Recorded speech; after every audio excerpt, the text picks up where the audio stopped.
Did you know there's a fourth trauma response that most people have never heard of? Everyone knows about fight, flight, and freeze. But there's fawn. Fawning is when you automatically make yourself smaller to keep others comfortable. You apologize for existing. You say yes when every part of you wants to say no. This response develops in childhood when fighting back wasn't safe, running away wasn't possible, and freezing didn't work.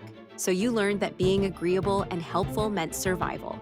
In adult relationships, fawning looks like over-apologizing for things that aren't your fault, taking responsibility for other people's emotions, feeling guilty for having any boundaries at all. You've been taught that your agreeableness is your value, that keeping the peace is your job. But here's what they don't tell you. Fawning isn't kindness. It's a survival mechanism that's keeping you trapped. The first step to breaking this pattern is recognizing it. Once you see it, you can start choosing conscious responses instead of automatic ones. Your boundaries aren't negotiable. Your peace isn't a performance.